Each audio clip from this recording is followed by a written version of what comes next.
বিয়ের তৃতীয় দিন শ্বশুরবাড়ি যাওয়ার প্রস্তুতি নিচ্ছি, এমন সময় মা বাহির থেকে হন্তদন্ত হয়ে ছুটে এসে বলল, ডিভোর্সি মেয়েকে বিয়ে করতে তো লজ্জা করলো না? ছি ছি ছি, শেষে কিনা তুই আমার ছেলে হয়ে ডিভোর্সি মেয়ে বিয়ে করলি? পাশে তাকিয়ে দেখি আমার স্ত্রী অবনী মাথাটা নিচু করে দাঁড়িয়ে আছে। বুঝলাম মেয়েটা মন খারাপ করেছে। মায়ের দিকে স্বাভাবিকভাবেই তাকিয়ে বলি, অবনী ডিভোর্সি তোমাকে কে বললো মা? মা রাগান্বিত হয়ে বলল, কে বললো তোকে বলতে হবে কেন? এখন ওকে এই মুহূর্তে বাড়ি থেকে বের করে দে। ইস, ঘরটা অপবিত্র হয়ে গেল। ছি, তুই আমার ছেলে হয়ে একটা ডিভোর্সি মেয়ে? ছি ছি, ভাবতে আমার ঘৃণা হচ্ছে। মা, তোমাকে যা জিজ্ঞেস করেছি সেটা জবাব দাও। তোমাকে কে বললো অবনী ডিভোর্সি? মা বলল, কে আবার? তোর বড় ভাবি বলল, সে নাকি মেয়ের বাবার বাড়ির আশপাশ থেকে খবর শুনে এসেছে। আরে বাহ, এ তো দেখছি পাক্কা গোয়েন্দা খেলোয়াড়। আমি বাহির থেকে এসে ভাবির সাথে একটা বোঝাপড়া করব। এই মুহূর্তে আমার সময় নেই, তাই বাহিরে চলে যাচ্ছি, না হলে এক্ষুনি এটার বিহিত করতাম। বলে বউকে নিয়ে বাহিরে যেতেই বড় ভাবি রান্নাঘর থেকে তেড়ে আসলো। বলল, এখানে আমার দোষ দিয়ে লাভ কি? আমি তো এসব কথা শুনেছি আমার জোহরা খালা থেকে, উনি আমাকে এসব কথা বলেছেন। আমি মাকে বললাম, খালাকে একটু সামনে ডেকে আনো তো। আমার কথা শেষ করার আগেই পর্দার আড়াল থেকে দরজার পাশ থেকে বড় খালা বেরিয়ে আসে। আমি পেছনে ঘুরে তাকিয়ে দেখি তার চোখে মুখে বিশ্ব জয় করার মতো আনন্দ। খালা অসম্ভব বিশ্রী কথাবার্তা বলছে আর হাসাহাসি করছে। আমি হালকা রাগান্বিত হয়ে খালার পাশে আসতে খালা বলল, বাবা বল, কি বলবি? তোকে তো অন্যরকম দেখাচ্ছে। আমি নিজেকে সংযত করে চালাকি করে খালাকে বললাম, খালা আমি কি আর বলবো, এত বড় একটা খবর দিয়ে তুমি উপকার করলে, উফ বাঁচলাম। না হলে তো খালা জানতেই পারতাম না। আমার কথা শুনে খালা আরো বেশি হাসতে লাগলো। খালা বলল, যাই হোক, আমি তোর বড় খালা, বাবা তৌফিক তোর তো ভালো চাইবই। তুই এক্ষুনি ওকে বের করে দে, তোর জন্য ভালো মেয়ে আমি খুঁজে এনে দিব। আমি একটু চুপ থেকে খালাকে বললাম, তা মেয়েটা বুঝি তোমারই মেয়ে নীলু, যে কিনা বয়ফ্রেন্ডের সাথে কক্সবাজারে 10 দিন কাটিয়ে আসলো? আমার মুখ থেকে কথাটি শোনা মাত্র পাশে থাকা অবনী বলল, কোনো মেয়েকে নিয়ে বাজে কথা তোমার মুখে শোভা পায় না। আমি বললাম, তুমি চুপ থাকো, খালার সাথে আমাকে কথা বলতে দাও। আমার কথা শুনে খালা চমকে যান। এতক্ষণে তার মুখে বিশ্ব জয় করার মতো হাসি থাকলেও মেয়ের কুকর্মের কথা শোনা মাত্র তার মুখে কালো মেঘ জমে গিয়েছে। মা দৌড়ে এসে বলল, এই তৌফিক, খালার সাথে কেউ খোঁচা মেরে কথা বলে? ক্ষমা চা তার কাছে। হঠাৎ খালাম্মা বলে উঠল, তৌফিক বাবজান, এটা আশা করিনি তোমার কাছে। তাছাড়া নীলু তো তোমারই বোন, একটু ভুল করেছে, তাই বলে আমাকে কথা শোনাবি? তোর এত অধঃপতন হয়েছে?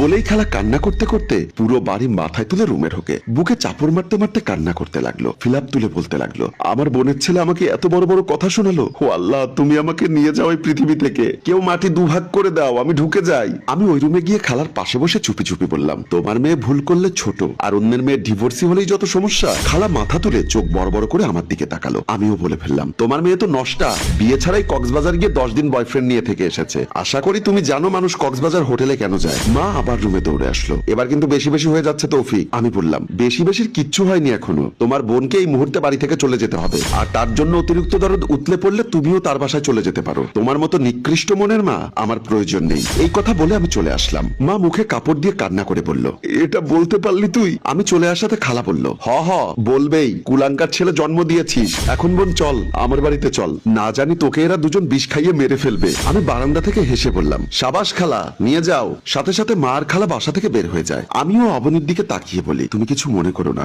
আমার মা অত্যন্ত সহজ সরল। খালা তাকে তেতিয়ে দিয়েছে তার মেয়েকে বিয়ে না করায়। খালা আমার উপর রেগে আছে, চলো তোমাদের বাসায় যাব। অবনী মুচকি হাসতে গিয়েও থেমে যায়। মলিন চাহনিতে তাকিয়ে বলে, বলছি কি, আমার বাবার বাসায় যেও না তৌফিক, ওখানে গেলে আরো কটু কথা শুনবে। কে কটু কথা বলবে? অন্যের কথা আমি গায়ে মাখি না অবনী, চলো বের হই। কথাটা বলে বাসা থেকে বের হতে দরজা বন্ধ করলাম। অমনি অবনী আমার ডান হাত চেপে ধরে আর বলে, যেও না তৌফিক, তুমি তো জানোই আমার মা বাবা নেই, এক ভাই ভাবি আছে, তারা তোমার কোনো খাতির যত্ন নিবে না। আমি কখনোই তোমার উপর কোনো অবহেলা সহ্য করতে পারবো না। কিন্তু কোনো কিন্তু নয়, এসব নিয়ে ভাবার প্রয়োজন নেই। ভাবিকে তুমি চেনো না, তিনি মুখে এবং অন্তরে দুই জায়গাতেই বিষ নিয়ে চলে। একটা বছর আমি সেখানে কিভাবে কাটিয়েছি সেটা আমি জানি আর উপরওয়ালা জানে। আচ্ছা ঠিক আছে, ঘরে যাও, দেখি মাকে নিয়ে আসি। না জানি আমার মাটাকে খালা কি না কি বলে আমার সাথে ঝগড়া লাগিয়ে দেয়। এই কথাটা বলে বাসা থেকে বের হতে দেখি মা দাঁড়িয়ে আছে দরজার সামনে। আমাকে দেখে দ্রুত বাহিরে চলে যেতে নিবে, তার আগেই আমি তাকে ধরে ফেলি। তারপর আমি মাকে বলি, তোমার বড় বোন নিয়ে যায়নি তার বাসায়? মা কান্না করে বলল, তোর সাথে কথা নেই আমার। আহা মা, রাগ করো না, খালা কি চলে গিয়েছে? সে তো যাবেই, আমিও তো যেতাম, তবে তোকে ছাড়া আমি থাকতে পারবো না, তাই যাইনি। তাছাড়া বাসায় নতুন বউ আছে, তাকে তো একটু ভালো মন্দ খাওয়াতে হবে।